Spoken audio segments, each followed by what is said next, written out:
இந்த வீடியோவை இதுக்கு முன்னாடி எத்தனை பேர் பார்த்துருக்கீங்கன்னு எனக்கு தெரியல. ஒரு வாரத்துக்கு முன்னாடி கர்நாடகாவில் ஒரு லேடியை பேயோட்ரேங்கிற பேரில் அவங்க சன் கண்ணு முன்னாடியே அடிச்சே கொண்டிருக்காங்க. அந்த வீடியோவை பார்க்கவே அவ்வளோ கஷ்டமாக இருக்குது. நான் சேனல் க்ரியேட் பண்ணி வீடியோ போட ஆரம்பித்ததுக்கான மெயின் ரீசனே இதுதான். ஏன்னா இன்னுமே நிறைய பேருக்கு மனநோய் பற்றியும் மனநோயோட அறிகுறிகள் பற்றியும் ஒரு அவேர்னஸ்ங்கிறது ரொம்பவே கம்மியாக இருக்குது. 2016 இந்தியாவில் பண்ண நேஷ்னல் மென்டல் ஹெல்த் சர்வேயோட ரிப்போர்ட் படியே ஒரு இடத்துல 10 பேர் இருந்தாங்கன்னா அதில் ஒருத்தருக்கு மனநோய் இருக்குது. அது அவ்வளவு காமனாக இருந்திருக்கு. அண்ட் இப்போ 2025 அது கண்டிப்பாக அப்பையை விட கூட தான் இருக்கும். ஆனாலும் நம்மளுக்கு அதோட அறிகுறி என்ன தொந்தரவு இருந்தால் அவங்கள டாக்டர் கூப்பிட்டுட்டு போகணுங்கிறது கூட நிறைய பேருக்கு நம்மளுக்கு தெரிய மாட்டேங்குது. ஏன்னா நம்மள நிறைய பேர் என்ன நினைக்கிறோன்னா, எனக்கோ என் குடும்பத்தில் யாருக்கோ இது மாதிரி தொந்தரவுலாம் வரப்போகிறது இல்லை, அதனால இதை நான் தெரிஞ்சுக்கணுங்கிற அவசியம் கிடையாது அப்படின்னு சொல்லி நம்ம நிறைய நேரம் இக்னோர் பண்ணிடுறோம். பட் பேசிக்காக மனநோயோட அறிகுறிகள் என்னங்கிறத நம்ம கண்டிப்பாக தெரிஞ்சு வச்சுக்கணும். அப்போ தான் ஒருத்தங்களுக்கு தொந்தரவு வரும்போது அதை மனநோய் டாக்டர்கிட்ட கொண்டு போய் காட்டணுங்கிற அளவுக்காவது நம்மளுக்கு ஒரு புரிதல் இருக்கும். ஸோ இந்த வீடியோவில் நான் மனநல பிரச்சனையோட அறிகுறிகளை பற்றி நான் சொல்கிறேன். கண்டிப்பாக நீங்கள் அதை ஃபுல்லாக பாருங்கள். அண்ட் உங்களுக்கு தெரிஞ்சவங்க எல்லாரோடையும் ஷேர் பண்ணுங்கள். ஏன்னா இது ரொம்பவே முக்கியம். ஒருத்தங்களோட மனநலம் சரியில்லைன்னா கண்டிப்பாக இந்த 4 விஷயத்தில் ஒன்று பாதிக்கப்படும். இந்த 4 விஷயத்தில் சில மாற்றங்களும் நீங்கள் பார்க்க ஆரம்பிப்பீங்க. அது என்ன 4 விஷயம்னு பார்த்தீங்கன்னா, ஃபர்ஸ்ட் அவங்களோட இமோஷன் அண்ட் ஃபீலிங்கில் சில சேஞ்சஸ் இருக்கும், சில மாற்றங்களை நீங்கள் பார்ப்பீங்க.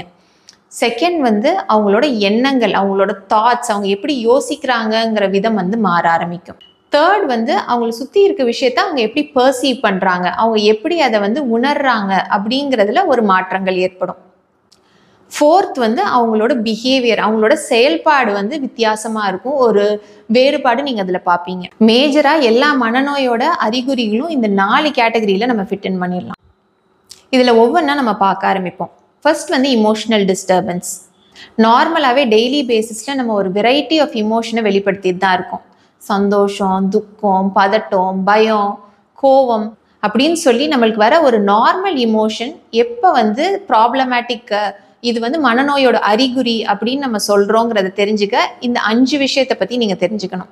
ஃபஸ்ட்டு, எந்த ஒரு இமோஷனாக இருந்தாலும் அது ரொம்பவே எக்ஸசிவாக அதிகமாக இருக்குது அண்ட் ரொம்ப இன்டென்ஸாக இருக்குது அப்படின்னா அது ஒரு பிரச்சனைக்குரிய விஷயம். செகண்ட் அந்த இமோஷன் ரொம்ப ப்ரொலாங்டாக இருக்குது, ரொம்ப நாட்களாக இருக்குது, சில நேரம் வார கணக்கில் கூட போகுது அப்படின்னா அதுவுமே ஒரு பிரச்சனைக்குரிய விஷயம். தேர்ட் அந்த இமோஷன் அவங்க கண்ட்ரோலில் இல்லை, அவங்க நினச்சா கூட அதை அவங்களால கண்ட்ரோல் பண்ண முடியல. அண்ட் சில நேரம் இன்னப்ராப்ரியேட் பிளேஸில் இன்னப்ராப்ரியேட் இமோஷனை அவங்க வெளிப்படுத்துகிறாங்க. அவங்க இருக்கிற இடத்துக்கும் அவங்க வெளிப்படுத்துகிற இமோஷனுக்கும் சம்மந்தமே இல்லாத மாதிரி இருக்கலாம். ஃபோர்த் அடிக்கடி எக்ஸ்ட்ரீம் மூட் ஸ்விங்ஸ்.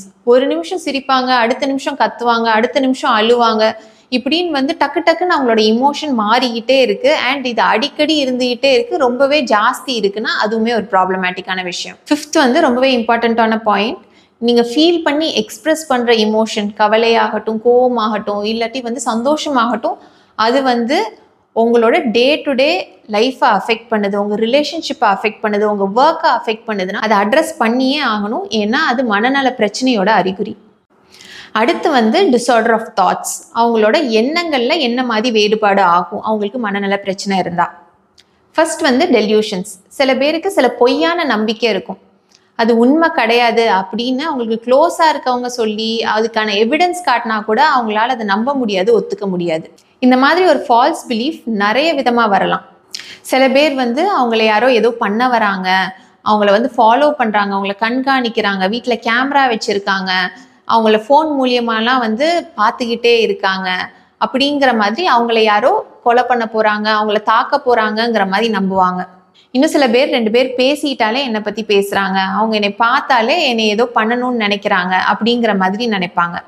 இன்னொரு டைப் ஆஃப் ஃபால்ஸ் பிலீஃப் எப்படி இருக்கலான்னு பார்த்தீங்கன்னா, அவங்களோட பார்ட்னர் அவங்கள சீட் பண்ணுறாங்க, அவங்க நான் இல்லாத டைம் யாரோ வீட்டுக்கு வந்துட்டு போகிறாங்க, அவங்களோட சொந்த அம்மா அப்பாவே இல்லை, அப்படி கிடையாது, நாங்கள் அந்த வீட்டில் தான் இருக்கோம், இப்படி ஒரு விஷயம் நடக்கவே இல்லை அப்படின்னு சொன்னால் கூட அவங்களால நம்ப முடியாது.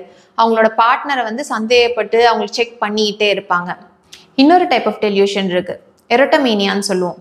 இதில் வந்து செலிப்ரிட்டிஸு, பெரிய பொலிட்டீஷியன்ஸு, இல்லாட்டி வந்து பிஸ்னஸ் பீப்புள், ரொம்ப ஹை லெவலில் இருக்கிறவங்கள வந்து யாரோ ஒருத்தங்க வந்து என்னை லவ் பண்ணுறாங்க, என்னை கல்யாணம் பண்ணணும்னு வந்து அவங்க வந்து எனக்கு இண்டிகேட் பண்ணுறாங்க, அவங்க நடிக்கிற ஃபிலிமில் வந்து அவங்க சொல்கிற டயலாக் வந்து எனக்காக தான் பேசுகிறாங்க அப்படிங்கிற மாதிரி சில பிலீஃப்ஸ் இருக்கும் அவங்களுக்கு. இது ஒரு டைப்னா, இன்னும் சில பேருக்கு கிராண்டியோஸ் டெல்யூஷன் இருக்கும். நான் ரொம்பவே பெரிய ஆள், இந்த உலகத்தில் இருக்கிற எல்லாமே என்னோட சொத்து தான், நான் தான் வந்து இந்த உலகத்துக்கே கிங்கு, இல்லை வந்து ட்ரம்ப் வந்து என்னோட ஃப்ரெண்டு, என்னையை கேட்டு தான் வந்து அவர் அந்த கண்ட்ரியை எப்படி ரூல் பண்ணணுங்கிறதே அவர் பண்ணிகிட்டு இருக்காரு, என்னையை கேட்டு தான் சில ஆர்டர்ஸே அவர் பாஸ் பண்ணுறாரு அப்படிங்கிற மாதிரி விஷயம்லாம் அவங்க நம்புவாங்க.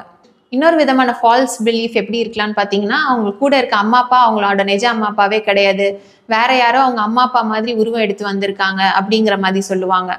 அண்ட் இன்னும் சில பேர் அவங்களோட தாட்ஸை வந்து யாரோ ஒருத்தங்க இன்டர்ஃபியர் பண்ணுறாங்க, என்னோட மூளையை வந்து அவங்க யோசிக்க விட மாட்டேறாங்க, சில எண்ணங்களை என்னோட தலைக்குள்ளே போடுறாங்க, நான் எப்படி யோசிக்கணுங்கிறதே சில பேர் கண்ட்ரோல் பண்ணுறாங்க, நான் நினைக்கிறதெல்லாம் எல்லாருக்கும் தெரிய வச்சிடுறாங்க அப்படின்னு சொல்லி அவங்களோட எண்ணங்கள் அவங்க கண்ட்ரோல்லே இல்லாத மாதிரி பேசுவாங்க. இது எல்லாமே ஒரு விதமான டெல்யூஷன், ஒரு ஃபால்ஸ் பிலீஃப் தான். தேர்ட் வந்து மூட் கான்க்ருவன்ட் தாட்ஸ்ன்னு சொல்லுவோம். அதாவது இமோஷனல் டிஸ்டர்பன்ஸ் இருக்கவங்களுக்கு அவங்க இருக்கிற இமோஷனல் ஸ்டேட்னாலே அவங்களுக்கு சில தாட்ஸ் வரும். உதாரணத்துக்கு வந்து ரொம்பவே கவலையாக டிப்ரெஸ்டாக இருக்கவங்களுக்கு வந்து ரொம்ப நெகட்டிவ் தாட்ஸு, நான் எல்லாருக்குமே பேர்டனாக தான் இருக்கேன், நான் வாழ்கிறதும் ஒன்று தான் இறக்குறதும் ஒன்று தான், இந்த வாழ்க்கை மாற போகிறதே இல்லை, நான் அப்படியே கஷ்டப்பட்டுட்டு தான் கடைசி வரைக்கும் இருக்க போகிறேன், அப்படி எதுக்கு வாழணும், இதுக்கு பேசாமல் இறந்துடலாம் அப்படிங்கிற மாதிரி நெகட்டிவ் தாட்ஸ் அவங்களோட மூட்னால அவங்களுக்கு வரும்.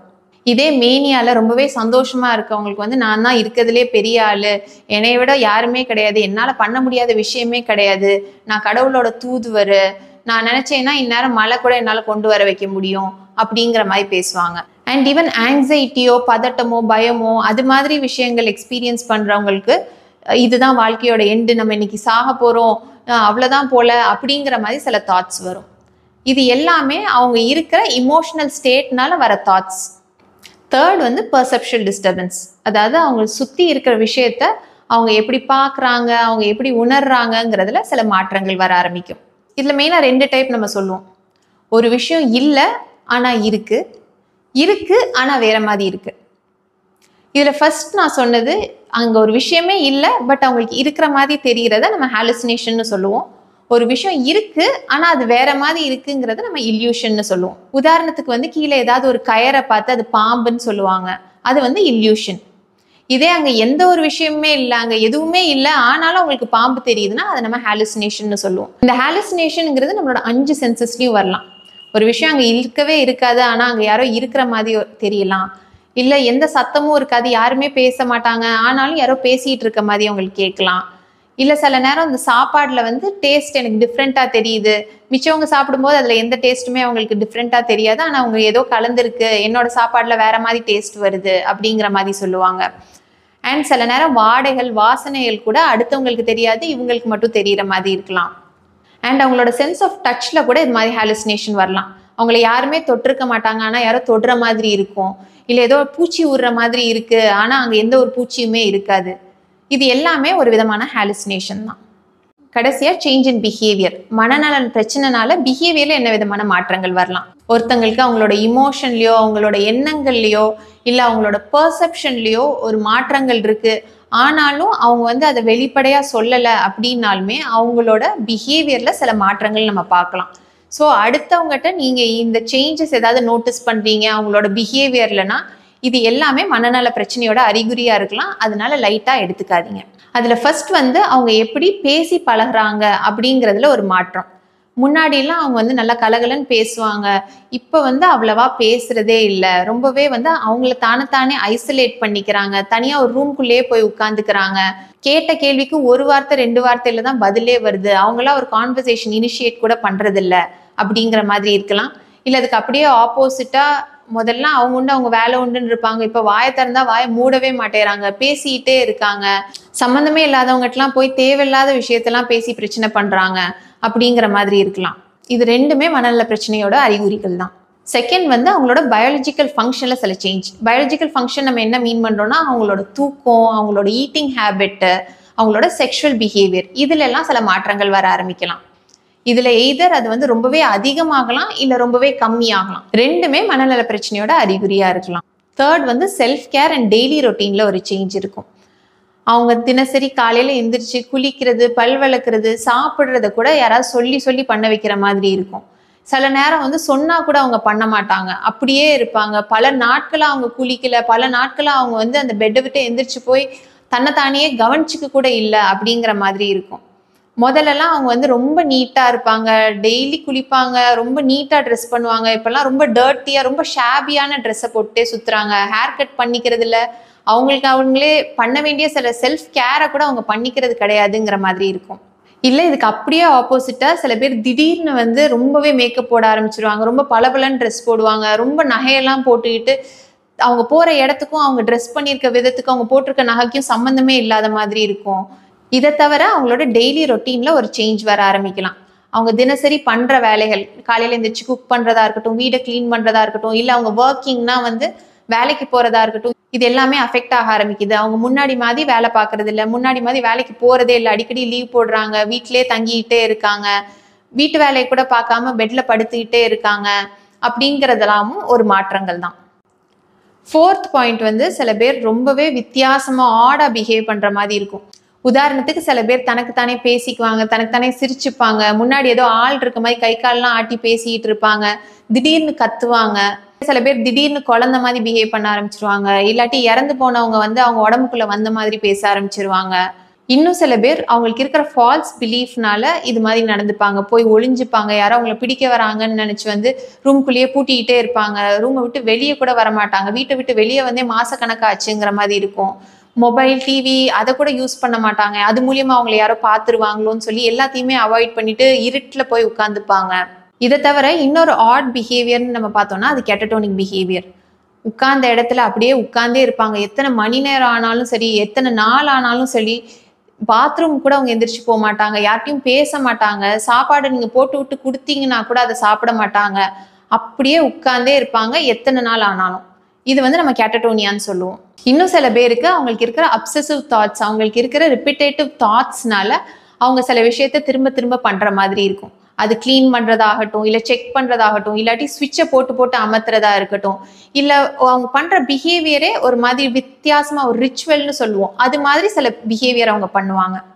இது எல்லாமே தான் சில ஆட் பிஹேவியர்ஸ் நீங்கள் வந்து மனநல பிரச்சனை இருக்கிறவங்ககிட்ட நோட்டீஸ் பண்ணுற விஷயங்கள். கடைசியாக self harm and risky behaviour, தன்னைத்தானே காயப்படுத்திக்கிற மாதிரி சில விஷயங்கள் பண்ணுறாங்க அப்படின்னா அதுவே பிரச்சனைக்குரிய ஒரு விஷயம்.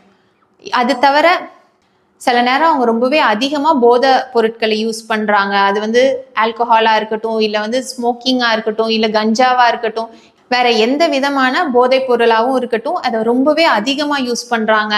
அதை யூஸ் பண்ணிட்டு அவங்க டிரைவ் பண்ணுறாங்க, இல்லை அடுத்தவங்களோட பிரச்சனைக்கு போகிறாங்க, சண்டை போடுறாங்க, அடிதடி அளவுக்கு போகுது, போலீஸ் அளவுக்கு இன்வால்வ் ஆகிற அளவுக்கு ஆகுது அப்படின்னா அதுவுமே நம்ம சீரியஸாக எடுத்து கவனிக்கப்பட வேண்டிய ஒரு விஷயம். ஸோ இதெல்லாம் தான் காமனாக ஒரு மனநல பிரச்சனையோட அறிகுறின்னு நம்ம வந்து தெரிஞ்சுக்க வேண்டிய ஒரு விஷயம். பட் இதை தவிர இன்னும் ஒரு ரொம்பவே இம்பார்ட்டண்ட்டான அறிகுறி இருக்குது. அது என்னன்னு பார்த்தீங்கன்னா ஃபிசிக்கல் சிம்டம்ஸ். என்ன மாதிரி ஃபிசிக்கல் ப்ராப்ளம்ஸ், என்ன மாதிரி உடல்நல பிரச்சனைகள் அவங்களோட மனநோயினால் வரலாங்கிறத தனியாக டீட்டெயிலாக நம்ம பார்க்கலாம்.